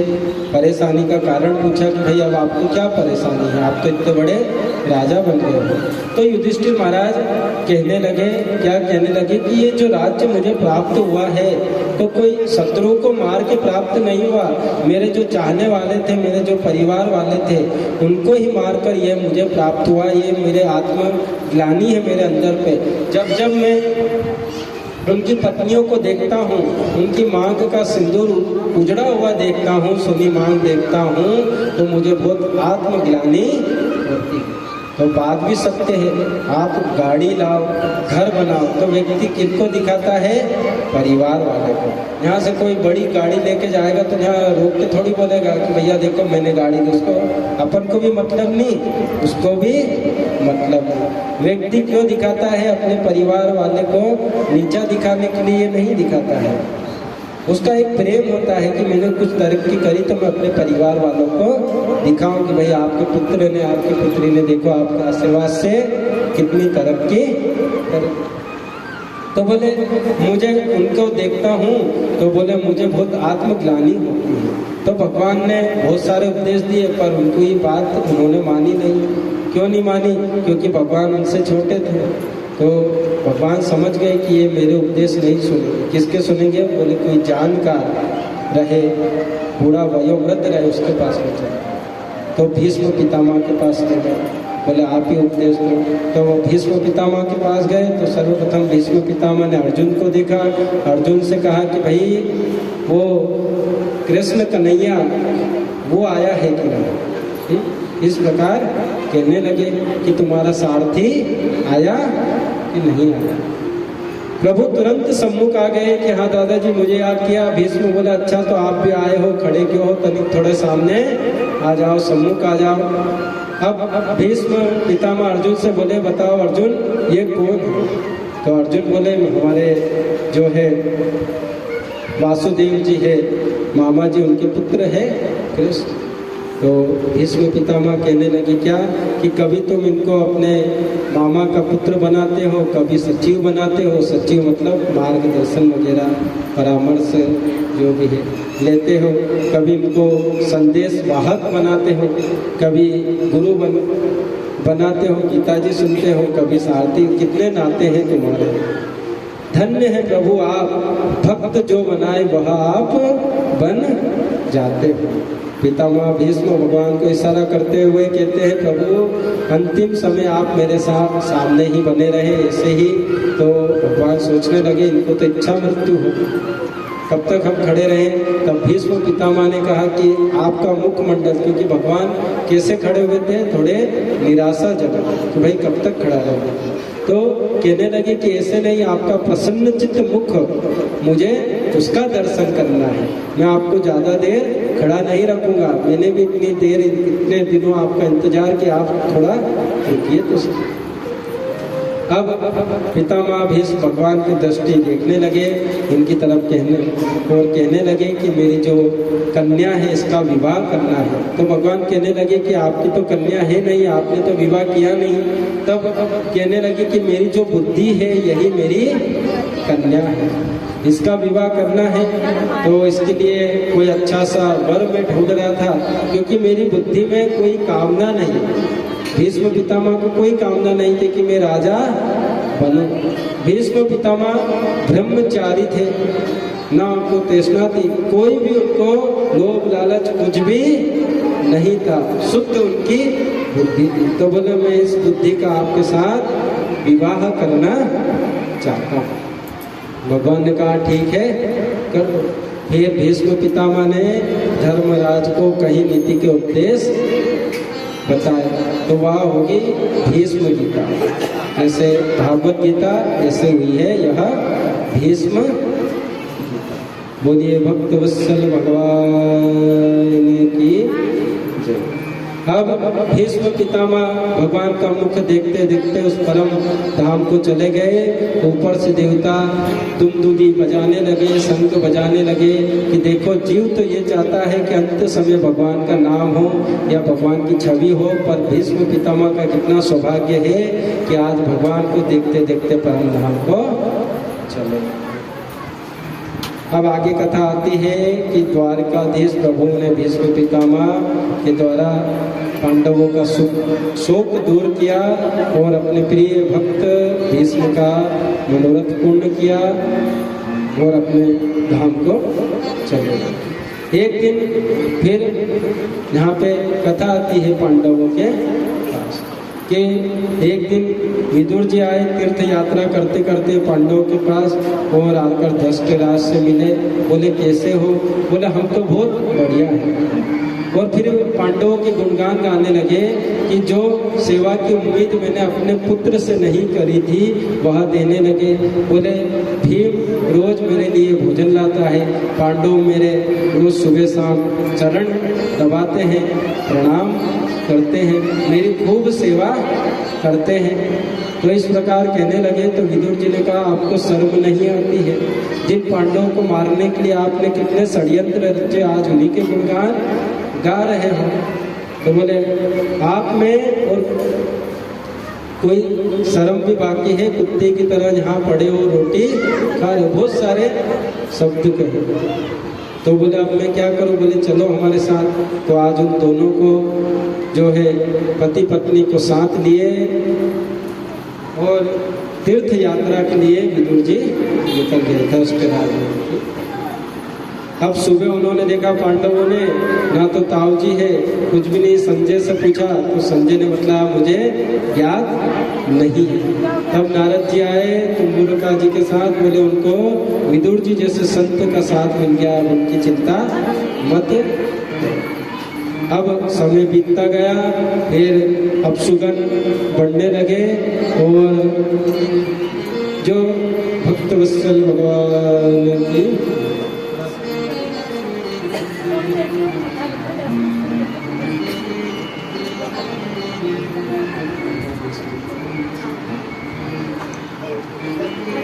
अब देखिए हम सगुन और अपसगुन कैसे हमको पता चलता है।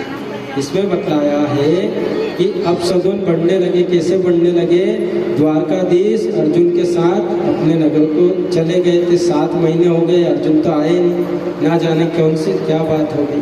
तो अर्जुन आए नहीं तो धर्मराज को क्या आज मूर्ति में दर्शन करने जाते तो तेजहीन दिखने लगी। कोई भी धर्म का कार्य करने जाते तो उससे पहले विघ्न आ जाते। तो धर्मराज विचार कर रहे कि अर्जुन आए क्यों नहीं, क्या बात हो गई, ये संदेश पहुंचा देते। मूर्तियों के दर्शन करने जाता हूँ तो मूर्ति भी तेजहीन होने लगती है। अब उसी समय कौन आए? अर्जुन आए। अर्जुन रोते हुए बिलखते हुए धर्मराज के चरणों में गिर गए। तो धर्मराज कहने लगे तुमसे क्या पाप हो गया? गोवध हो गया, गाय को मार दिया, विप्र यानी बूढ़े बुजुर्गों को मार दिया, बच्चों को बिना वृद्ध को बिना भोजन कराए स्वयं ने खा लिया, आगम्य स्त्री का गम्य करा है, शरणागत की रक्षा नहीं करी, क्या हुआ? तो अर्जुन कहने लगे कि मैं भी पूछा द्वारिका में सब कुशल से तो अर्जुन कहने लगे कि प्रभु अपने परम धाम को चले गए, क्योंकि उन प्रभु की कृपा से ही मैंने जो महाभारत में युद्ध जीता, उन खांडव वन का दहन किया। आज मैं प्रभु नहीं तो जो भील आए थे उनके द्वारा मैं हार गया। भागवत में बहुत बड़ी कथा है कि अर्जुन अपने साथ कुछ वहाँ से जो स्त्रियां थी उनको भी साथ ला रहे थे, उनकी रक्षा में वो विफल हो गए थे। भीलों ने आक्रमण किया, भीलों के द्वारा वो पराजित हुए। फिर पांडवों ने जैसे ये समाचार सुना तो वही जो आपने कथा सुनी कि समाचार सुनते ही कुंती जी का वही परम धाम को सिधार गई। ऐसा उनका भगवान में प्रेम था। पांडव भी अपनी सत्ता परीक्षित को देकर और वह भी चले गए तीर्थ यात्रा करने। अब परीक्षित ने सत्ता संभाली। अब एक दिन विचार आया कि मेरे परिवार जनों की चलो में क्या क्या उनने कार्य किए हैं, तो आज जनता के मुख से सुनी। नगर भ्रमण करने को निकले मंत्री गणों के साथ, प्रशंसा सुनने को मिली, पर एक जगह अटपटा दृश्य देखा। क्या देखा कि एक गाय बछड़े आंसू बहा रहे हैं, एक दुष्ट उनको बुरी तरह मारपीट जा रहा है। परीक्षित को क्रोध आया, नेत्र लाल हुए। मेरे राज्य में गौ माता के साथ इतना बड़ा अत्याचार हो रहा है, जिन गायों की रक्षा के लिए गोपाल भगवान स्वयं गोपाल बने, वन वन विचरण किए, उन्हीं गायों को मारा जा रहा है। हे दुष्ट, तू कौन है? पहले तो गाय से पूछा कि आप कौन हैं, तो वो कुछ नहीं बोले। फिर बछड़े से पूछा तो बछड़े ने कहा कि भाई मैं आपसे क्या कहूँ, कर्म की गति बड़ी न्यारी है, जैसा फल बोगे, जैसा कर्म करोगे वैसा फल पाओगे। ईश्वर की इच्छा के बिना पत्ता भी नहीं हिलता, जैसा हवा बंद हो जाती है हम देखते हैं, आज तो चल ही नहीं रही है। जो होता है इच्छा की, भगवान की इच्छा से होता है। ग्रहों की गति भी बड़ी न्यारी, अनुकूल रहे तो फिर क्या रहेगा, रंग तो राजा, और प्रतिकूल रहे नहीं रही अपनी तो राजा से रंग बना देता है। परीक्षित बोले मैं समझ गया यह गाय है और आप धर्म, पर यह धूर्त कौन है? तो कहने लगा मैं कलयुग। तो बोले तुम हमारे राज्य में कैसे आए, यहाँ से निकल जाओ।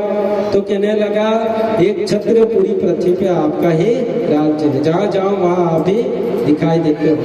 बोले सत्य द्वापर त्रेता गए, अब मेरा समय है महाराज।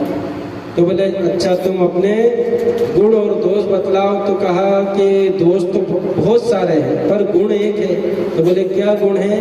तो बोले सतयुग द्वापर युग त्रेता युग में जो ध्यान करने से, यज्ञ करने से, पूजन करने से भगवान की कृपा प्राप्त होती है, कलयुग में तो सिर्फ केवल नाम लेने से प्राप्त हो जाती है। बोले तो बहुत अच्छा आपका गुण है तुम्हारा, चलो ठीक है, तुमको रहने दिया जाता है। 4 स्थान दिए जहाँ जुआ खेला जाता है। तो देखो जहाँ हम शर्त लगाएंगे कि भाई ये मोबाइल रखा और फिर पलट जाएंगे, पर वहाँ पे चाबी रख दी तो फिर रखी दी, उठा नहीं सकते। मदिरा पान होता है वहाँ तुम रहो, जीव पशुओं की हत्या होती वहाँ रहो, जहाँ व्यभिचार होता है वहाँ रहो, 4 स्थान। तो कलयुग कहने लगा कि आपने मेरा एक गुण देखा, वो बहुत पसंद आया आपको, तो कम से कम एक स्थान अच्छा दो। बोले कौन सा? बोले स्वर्ण में। तो जब बोले जाओ स्वर्ण में स्थान। तो सभी कहने लगे ऋषि कि प्रथम स्कंद की कथा है कि परीक्षित ने कलयुग को स्वर्ण में स्थान दे दिया, और एकादश स्कंद में उद्धव जी को भगवान स्वयं कह रहे हैं कि धातु नाम अस्मिन, मैंने धातु में मेरा स्थान है, तो किसका माने? तो यहाँ वेद व्यास जी कह रहे हैं कि नीति से कमाया हुआ धन जो हम कमाते ईमानदारी से, उसमें परमात्मा का वास रहता है। कैसे रहता है? नीति से, जैसे साउंड सिस्टम है, कहीं पे भी मैं जाता हूँ कि भाई कथा करूँगा, मेरा ही है, इच्छा हो तो दो, नहीं तो मत दो। हमारे दरबार ने पूछा कि इसका क्या, मैं इनकी कुछ भी जरूरत नहीं। अब मैं कह दूँ कि भैया एक सस्ता करवा दूंगा, 3000 दे देना, 3 में हो जाएगा, तो वो 3000 चलेंगे, 3 के ब्याज समेत 6000 और कहीं निकल जाएंगे। मान लो कुछ सामान लाया तो सामान बिगड़ जाएगा। तो कहा जो नीति से कमाया हुआ धन उसमें परमात्मा का वास रहता है, और वह भगवान को अर्पण कर दो। जैसे धन है, लक्ष्मी लाए तो पहले भगवान के चरणों, फिर अपने पास वस्त्र लाए भगवान को चढ़ाओ। आप चढ़ाते हो नहीं, उद्यापन करते हो पहले उनको, फिर भोजन बनाते हो तो पहले भगवान को अर्पण करते हैं, फिर स्वयं ग्रहण, जैसे अपन कुछ उद्यापन वगैरह करे, कुछ भी महाप्रसादी बने, तो उसमें क्या है, दोष रहित हो जाता है। इस प्रकार वेद व्यास जी ने उनको बतलाया। फिर आगे कथा आई कि एक दिन परीक्षित के मन में हुआ कि मेरे पूर्वज क्या धन छोड़कर गए। तो एक पेटी खोली, उस पेटी में किसका? जरासंध का मुकुट था, क्योंकि वो अनैतिकता से था। जरासंध के पुत्र ने मांगा पर भीम ने नहीं दिया। वहीं पे ना जंगल में शिकार खेलने के लिए गए, थक गए, भूख प्यास लगी थी, तो श्रमिक ऋषि के आश्रम के बाहर गए, खूब आवाज लगाई, नहीं सुनी। अंदर जाके देखा तो ध्यान में बैठे, विचार किया, क्योंकि अनैतिकता वाला स्वर्ण था तो गलत विचार आए, ये बाबा मुझे देखकर ध्यान में बैठा, ऐसा ना हो कि राजा के जो जवाब पूछा उसका उत्तर दूंगा तो इनकी सेवा करनी पड़ेगी, भाई राजा साहब आए हैं, इसलिए ध्यान में बैठ गया। सर्प उठाया, उनके गले में डाल दिया। राजा तो चले गए। बोले असली नकली कौन है, अब देखता हूँ। तो बहुत सारी बात प्रताप भानु की व्यवहार भागवत में बतलाई गई है कि असली नकली में बहुत अंतर है। असली साधु को आप नकली समझोगे तो भी दुख है, नकली प्रताप भानु वाली कथा उसको असली समझोगे तो भी बहुत बड़ा कष्ट हमको प्राप्त। अब श्रमिक ऋषि के गले में सांप डाला, कुछ बच्चों ने दृश्य देखा और श्रृंगी ऋषि को बतलाया, जो कि कोसी नदी में स्नान कर रहे थे। तब जैसे ही सुना कि राजा ने ऐसा किया, श्राप दे दिया जल लेकर कि आज से सप्तम दिवस तक छठनाग के द्वारा जाओ, आपको। अब यह अपने घर आए, पिता के गले से सांप हटाया, रोने लगे। पिताजी का ध्यान जब समाधि से खुला तो पुत्र को डांटा, बोले तुमने ऐसा श्राप क्यों दिया? क्योंकि भगवान नारायण उनकी रक्षा के लिए माता के गर्भ में गए और तुमने उनको इस प्रकार का श्राप दे दिया, ये तो बहुत गलत किया। बोले ऐसा राजा कभी नहीं होगा। फिर जो उनके शिष्यों द्वारा राजा को खबर पहुंचाएगी। राजा ने जैसे ही जाना तो राजा ने अपने पुत्र कौन है, जन्मेजय, जो आस्तिक मुनि की दुहाई हम लिखते हैं नहीं, दरवाजे पे किस नाग महाराज नहीं आए, तो जन्मेजय को राज्य दिया और जन्मेजय ने वही यज्ञ किया था, बहुत सारे नाग आए, वो कथा फिर अलग आती है। परीक्षित गए, गंगा के किनारे बैठ गए, सभी ऋषियों से पूछने लगे कि आप मेरे कल्याण के निमित्त कोई उपाय बतलाइए, कोई साधन बतलाइए। ऋषियों को पहले तो धन्यवाद दिया कि देखिए मैंने ऋषि का अपमान किया और आज ऋषि मेरी सहायता करने, ये मेरे से घोर पाप हो गया है, इस पाप के निमित्त आप मुझे कुछ बतलाइए। तो सभी ऋषि कहने लगे हम आपकी सहायता किस प्रकार करें, हमें तो कुछ समझ में नहीं आया। तब परीक्षित ने भगवान से प्रार्थना की कि आपने मेरा जन्म सुधारा है, माता के गर्भ में आए मृत्यु भी सुधारी है। तब भगवान शिव की आज्ञा से सुखदेव जी गए। सुखदेव जी आए, 16 वर्ष की अवस्था पर 8 वर्ष के बालक की तरह मन शुद्ध रहता, वासनाओं से रहित, कोई वासनाओं से रहित नग्न अवस्था आ रहे हैं, शरीर पर धूल लगी है। सभी बच्चे उनको बहुत सारा लिखा है कि पत्थर मार रहे, धूल उड़ा रहे, नंगा बाबा आया, इस प्रकार वेदव्यास जी ने खुलकर लिखा है। तो जैसे ही सभा के मध्य आए, सभी ने खड़े होकर उनको प्रणाम किया। तो बच्चों ने सोचा कि ये तो कोई दिव्य पुरुष है, वहाँ से अपने घर को चले गए, उनका पीछा नहीं किया। अब जैसे ही आए, आसन पे बैठा तो परीक्षित बैठे, तो परीक्षित जी ने कहा कि प्रभु मरने वाले व्यक्ति को क्या करना चाहिए, जीवन में क्या श्रवण करना चाहिए, क्या स्मरण और किसका जाप, किसका भजन करना चाहिए। तो सुखदेव जी बोले कि भाई कोई आया है तो कम से कम बिठाओ, पानी पिलाओ उनको थोड़ा। फिर पूछो, आप तो एकदम ही पूछने लग गए। तो परीक्षित कहने लगे आप गोद होने इतना समय रुकते, इससे ज़्यादा नहीं रुकते। अब आपको मेरे प्रश्नों का उत्तर देना ही पड़ेगा, तभी आप जा सकते हैं। इस प्रकार परीक्षित ने आज सुखदेव जी का पूजन किया। आगे की कथा कल होगी। बोलिए भागवत महापुराण की जय। एक छोटा सा कीर्तन फिर आरती होगी। जन्मेजय ने फिर क्या किया, ये थोड़ी सी आप देवी भागवत की बात सुन लीजिए कि भागवत महापुराण हुई सुनाई, पर जन्मेजय ने देवी भागवत का पारायण रखा 9 दिन का, कि क्या पता मेरे पिताजी को परम गति प्राप्त हुई या नहीं हुई। देवी भागवत आप जब पढ़ेंगे तो उसमें भी जन्मेजय ने परीक्षित के कल्याण के निमित्त देवी भागवत का आयोजन किया। कमली श्याम दे कमली, नीम कमली श्याम दे कमली, कमली श्याम दे कमली, श्याम दे कमली। रूप सलोना देख श्याम का, सुध बुध मेरी खोई। रूप सलोना देख श्याम का, सुध बुध मेरी खोई। कमली होई,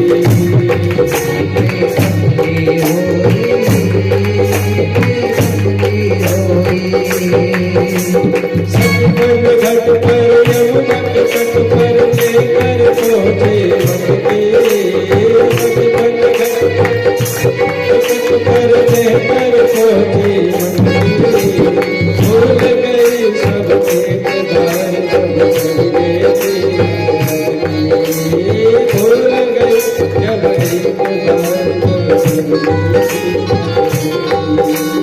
एकत ही में हुई बावरी, एकत ही में हुई बावरी, उसी रूप में खोई। एकत ही हुई बावरी, उसी रूप में खोई। दिल कमली मोरी, दिल कमली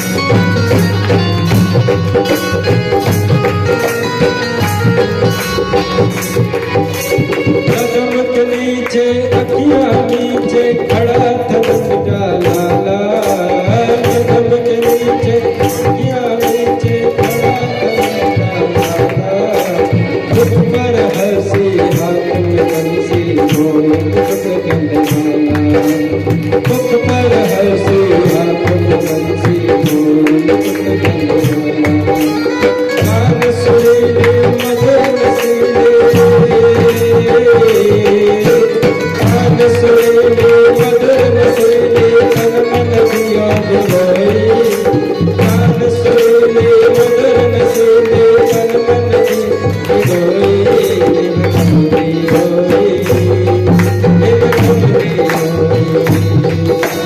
कमली होई, कमली होई, कमली होई, सास ननद मोह पल पल पे भर कोई तेरे ताने, सास ननद मोह पल पल से हर कोई तेरे ताने, बीत रही क्या मुझ भी हन परी कोई, बीत रही क्या मुझ भी हन परी कोई, पूछे सब निर्दोष बावरी, पूछे सब निर्दोष बावरी पटपट काहे घरे, पूछे सब निर्दोष बावरी पटपट काहे घरे, देव कमली होई, देव कमली होई, देव कमली होई।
अभी आयो तो नहीं होगा मन मत किया।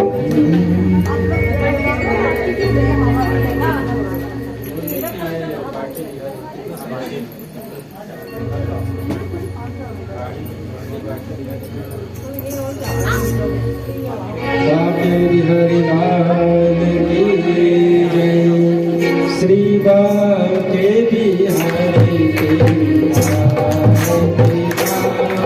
श्री बाके बिहारी तेरी आरती गाऊं।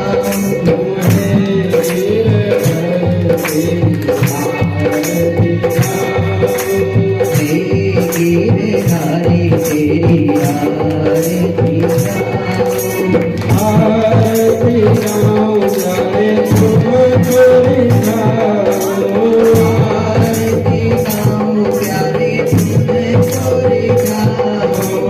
आरती गाऊं प्यारे आपको मनाऊं, आरती गाऊं प्यारे आपको मनाऊं। श्री बाके बिहारी तेरी आरती गाऊं। आगे बिहारी कोई आरती गाऊं।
Para